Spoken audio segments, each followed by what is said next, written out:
always say to them, you are probably safer in Albania, anywhere, than you are on the street where you live. And I say that with confidence. You know, I've been all over Europe. I've lived in 3 different countries in Europe.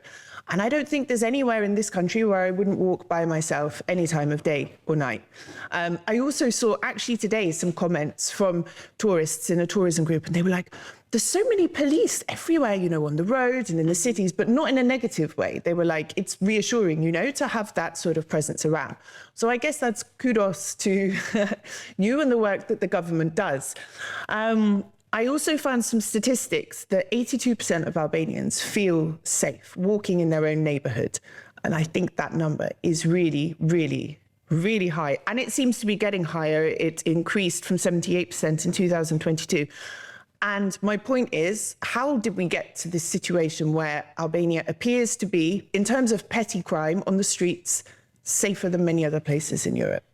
Well, you are one of the many expats who tell me this, because everybody that comes to work in Albania or as a tourist, the first concern about the country is safety. And we know that our country went through a very difficult transition, meaning that even the perception that existed about Albania was a little bit difficult. Mm-hmm. I can say that in the last years, this perception has changed. I can notice that tourists are much more assertive into coming to Albania without asking too many questions about safety. But as you say, this was the result of a very strategic work done by the Albanian government back into 2013 and then moving onwards. Prime Minister Rama back in the day said that one of the goals, strategic goals, is to transform the Albanian state police into a European service. So police was not considered more as a force, as usually it is in post-communist countries, but as a service to the citizens. And one of the strategies we employed was community policing, which actually is a British model, because the experts who worked for that were British experts back in the day. The idea was to create the sense of the community and safety so that every citizen feels that has a role to play into the safety of the community, of the country. This was very much combined with the police reform, you know, a lot of renewing the structure of the police, the standard operational procedures, the new laws that were being implemented, the technology employed into offering safety to citizens. So the combination of this factor brought us this big improvement, I can say. In 2013, people were not that keen to say that the country is so much safe. If I'm not mistaken, because the figures that you have are from the same survey that we ran from 2013 to these days. It's a Swedish government survey, and the numbers were something around 50, 55, 56. Today we are at 82%, and the trajectory is increasing, meaning that people really own the country in the sense of safety. So it's a combination of reform done by the government and the police, but also, let's say, the embracement of the cultural change that we try to introduce through these reforms. So when you say community policing, can you expand a bit on that for the audience? Like what role has this played? Sure. I mean, you know that sometimes in our countries, in, you know, the post-communist Eastern European countries, police was considered and perceived as a repressive force, meaning that it was a force out there to impose to the citizens a certain way of being, of behaving, of respecting the laws and so forth. Meaning that every citizen didn't have a role to play into the community. But we know that safety, it's not just a matter of the police, but it's a matter of everybody. First of all, of the neighborhoods, of the behavior of how people behave at the end of the day, of other factors like society, schools, health system, and so forth. So we try to expand now the safety as, let's say, an asset that doesn't belong exclusively to the police, but each and one of us has a role to play into the safety. So what we did was we created some structures called local safety councils in the municipalities, in which everybody who is a stakeholder on the ground level sits around the table, and they have a role to play. Meaning, I'm giving you a very simple example. If a road without lighting is something that breeds criminality, because you know that sometimes these difficult spots in the city create the conditions for criminal activity, then it's the role of the municipality to put the lights on in order to eliminate the root factor of that kind of element. If we have delinquency phenomena in schools, the early warning belongs to the school and to the pedagogical staff. So this is what we try to do, devolving the police, let's say, responsibility to all the stakeholders. And in these local safety councils, we used to invite also parents, and we used to invite religious communities, and sometimes even civil society organizations, so that everybody has a voice. And this created the echo chamber of security that everybody has, as I said, a role to play. So this gave actually the very good results. I think as well, you know, in my area, for example, the police are very visible.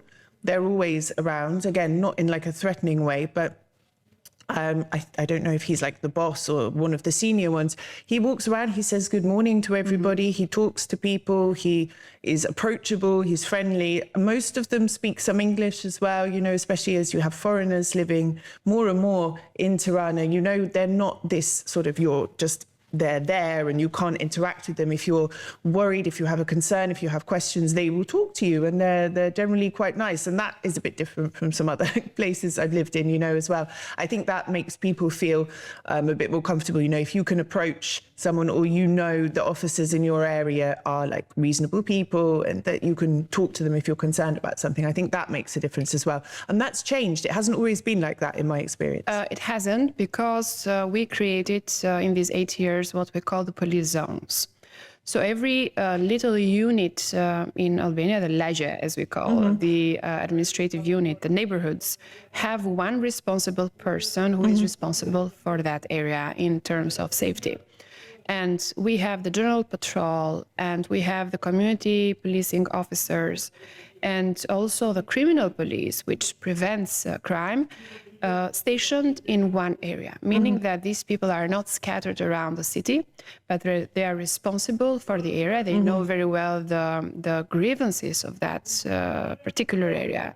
They know the hotspots when it comes to domestic violence, flagged families, which means that this creates also a know-how and an institutional memory on how we provide safety in a very structured way. But we have to be very careful in that, because of course they are there, but they are not there to show a repressive side, but just to be there as an open door, so that the person, the citizen, doesn't need to go to the commissariat door, but they have one primary interlocutor, which is a human being, a professional of the police force. A friendly face. A friendly face, absolutely.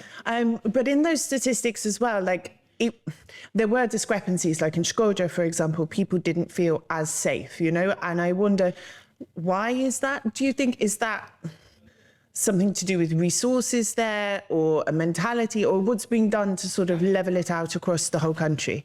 But I wonder as well, I mean, obviously the work that the police are doing, the ministry is doing, but is it cultural as well?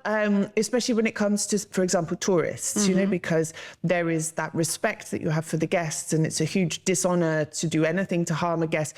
Does this maybe contribute to this feeling of safety as well? But is there some cultural thing for the numbers being so low, do you think? It is, but it's also exalted by the obsession that we have now with the touristical, let's say, development of Albania. We understand that the Albanian government, the Prime Minister, is very much aware that tourism is one of the strategic sectors of the Albanian economy.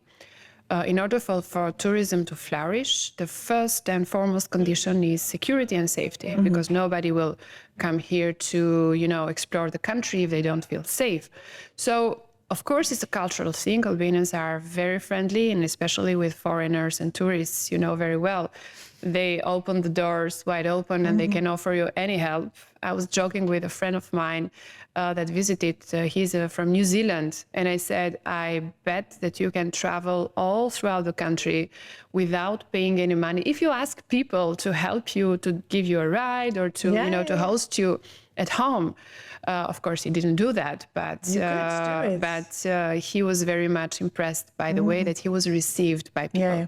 So it's a cultural thing, but it's also exalted in the way that people have the condition to be generous and to offer that.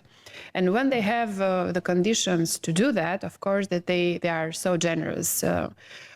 It's really important to understand that the Albanian businesses, especially on tourism, are not anymore on a survival mode. We have gone past through that. But like tourism brings its own challenges as well. You know, if you're going to have 11, 12 million tourists coming from abroad, like I lived in Malta before I lived here, and I would see how groups of young, drunk tourists, whether they're from Sweden or the UK or wherever, you know, any country, they come, a group of guys or a group of girls, and they get into fights. Someone picks up a bottle, or sexual assault, you know, when there's alcohol involved, and fights in the street, mainly sort of violent crimes.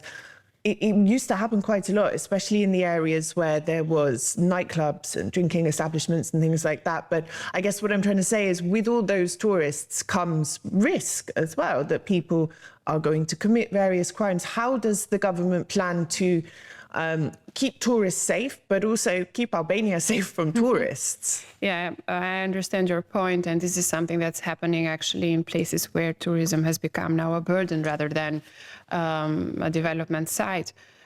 So far, they do behave because they are still exploring the country. However, I think that Albania will not be for a long time, as we say, a destination in which you can have the cheapest tourism ever. So it's going to create the conditions for the middle class, nice tourism combined with the archaeological, the cultural experience, rather than just backpacking, going get wasted somewhere and then you know, student trying to trips. Of course, I mean they are very much welcomed here, but it's going to be more of a kind of middle to higher class kind of tourism rather than just a daily one, and we're working on that direction because quality is much more important than quantity, and sometimes the tourists which are on a certain level are equal to 10 backpackers that visit the country.